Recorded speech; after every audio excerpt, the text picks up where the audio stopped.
The Spiders have earned opportunities to play important November games now, but you don't impress me as the kind of coach who stresses the big picture so much as taking care of business against New Hampshire. Am I correct in that assumption? Yeah, it doesn't even seem like November, to be honest with you. Till you reminded me, I probably didn't even know that one. But our team looked the same this week. They reacted the same. They're preparing the same way. And whether it's September, October, November, it's the next game. Obviously, it's a big one. They all get big at the end of the year, but we got to just play this game, and that's it, and not worry about where we are. And like I told them, we'll add them up at the end of the year. Is it difficult to get that message through for a bunch of hungry guys? I don't know. I mean, that might be a question you ask those guys. They don't seem different to me every time we go out there and practice and meetings, and I mean they seem like the same football team, same guys, no matter who we're playing. Do you feel as though the Spiders have made that arc that you would hope in terms of improvement, cohesion, and you're where you want to be heading down the stretch? Well, I think I'll comment on that at the end of the season, because right now we haven't really established ourselves until we win a championship and get in the playoffs, and that'll be figured out at the end of the year. We've just put ourselves in position to have that kind of chance, but we'll kind of talk about that at the end of the year. Thank you. How do you defensively prepare for a team that is as balanced as they are, especially in their last game? They are almost right down the middle, running and passing. It's not like you can kind of key on one thing. How do you prepare for it defensively? Well, I mean, I think each week you got to, whether they're just throw it a bunch or just run it a bunch, or whether they're, balanced. I mean, you still got to defend their runs and what they do, whether they run the ball 30% of the time or 50% of the time. So we go out and we defend the run game. We'll defend the throw game, and when situations arise, use different people in the pass game. But I mean, that's something we work on all year long. I mean, it's hopefully they know how to fit gaps. The tough thing about, I think, New Hampshire is, and the reason they are balanced is because, sometimes when you just throw the ball all over the place, you may have a weakness somewhere. If you run the ball all the time, you may have a weakness somewhere. I think they're just balanced across the board as far as their personnel. I mean, got a terrific running back. Their quarterback's a quality player. Their wideouts are really good, and their offensive line is really good. So, they have the opportunity to be balanced because they have the players to be balanced with. You sound like you just described your own team. How much of what you watch on film of them reminds you of what you see in practice every day? Pretty much. I mean, I don't see many weaknesses on our offensive side of the ball either. So, yeah, I'm sure they're probably feeling the same way. I mean, hey, Richmond's pretty good up front. Got good wideouts, good backs, quarterback's solid player, and, it's probably very similar. I know you said this team is even every week. They look the same every day in practice. Does any part of this week have a playoff type feel to it just because of what each team has accomplished so far? It doesn't to me right now. Again, you might want to ask those guys, I mean, these questions, and because we don't talk about it. I mean, it's like, I mean, we just kind of, all right, it's the next one. Let's go play.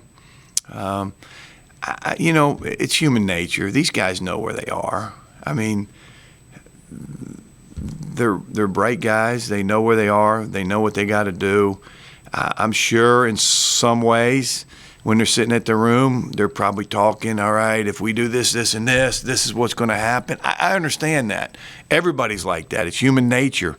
But if they take away the focus of this one at all, then it's not a good thing. If they don't take away their focus, if they're preparing like they're supposed to, they talk in the room at night. That's what young guys do.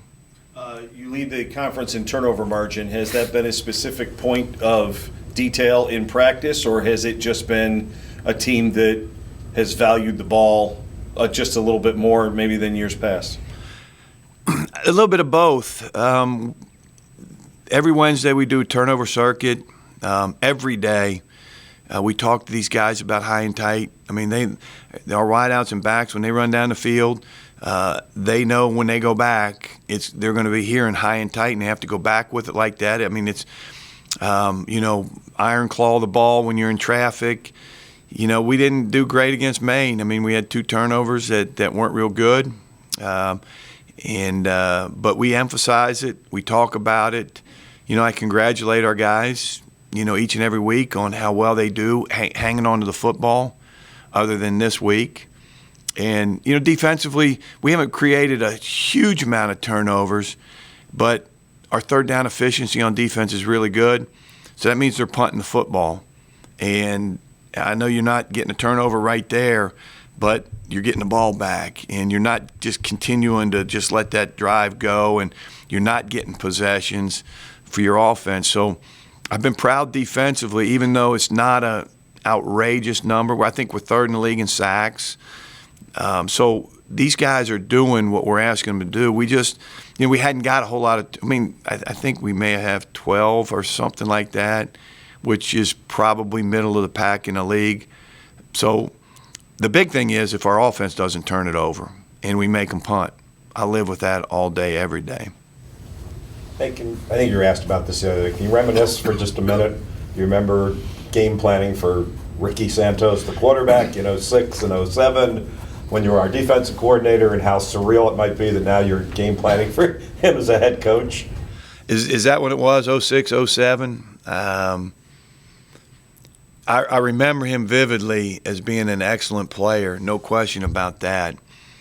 I do remember, and I can't remember, was Chip Kelly the offensive coordinator at the time? They got in the red zone, and we had practiced. They'd read the defensive tackle. So they started that zone read on the interior guy. So, if the tackle went and tackled the back, quarterback kept it inside.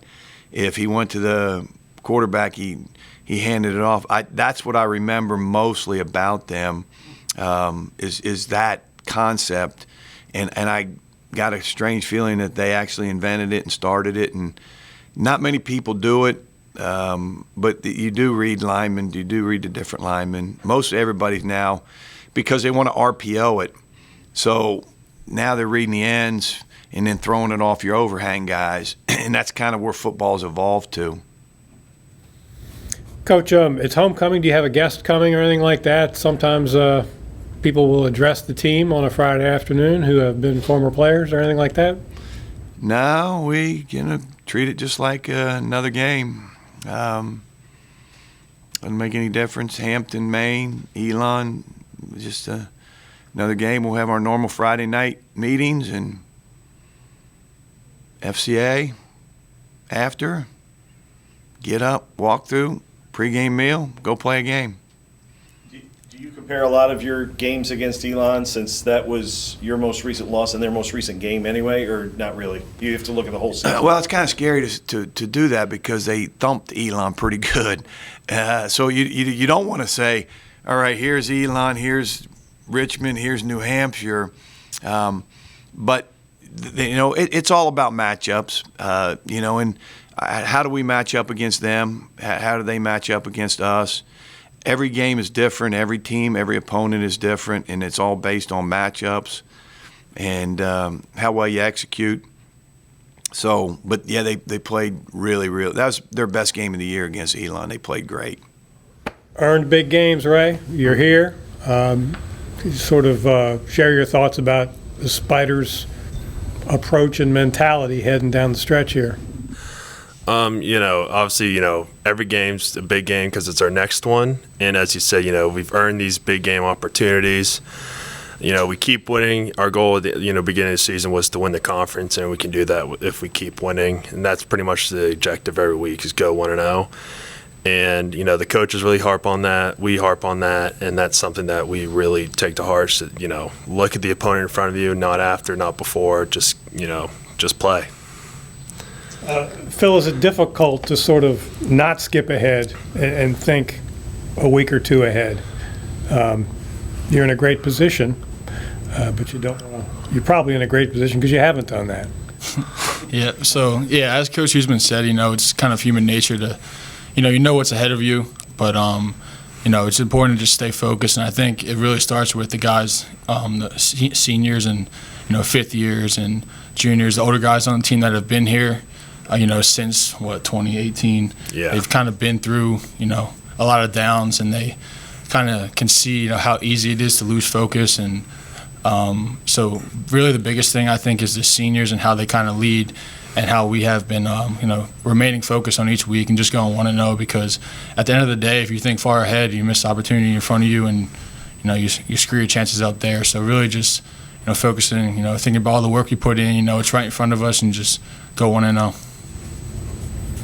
Hey, Ray, the rap on New Hampshire before last week was they hadn't played anybody. Obviously, they played somebody now and looked pretty good when they played them. Impressions of the Wildcats? They're a solid football team all around.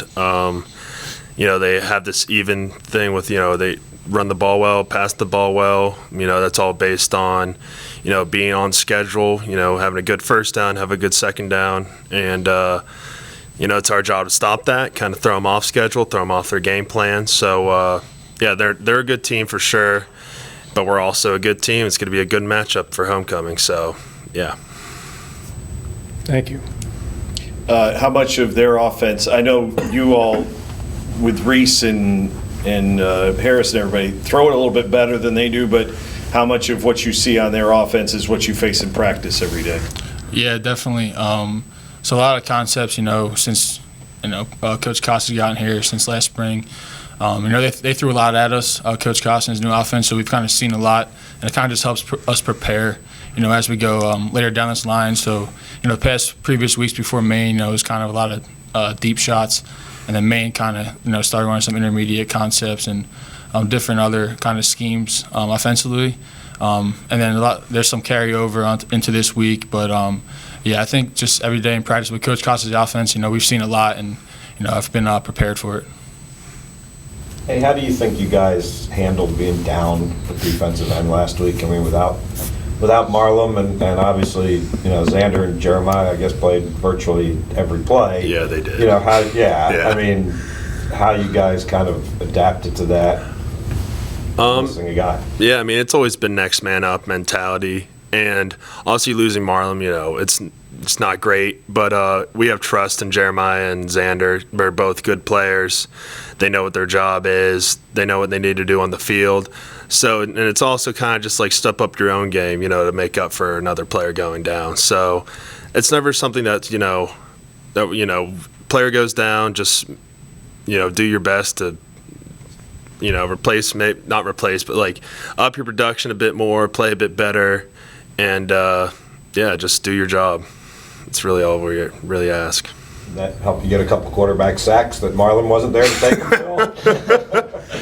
I guess you could say that. Now, Marlon, he's a great player. Obviously we want him on the field with us every play, but like Ray said, just the next man up mentality. Marlon, Xander, and Jeremiah, they, fit off each other very well. Pretty similar play styles, and, they just go well together. So those three, combined are, very good. But, even, with just Xander and Jeremiah, they're two tremendous players as well. Were they a little more winded when you went to the locker room? Oh my God! They made sure everyone knew they played every play. Yeah.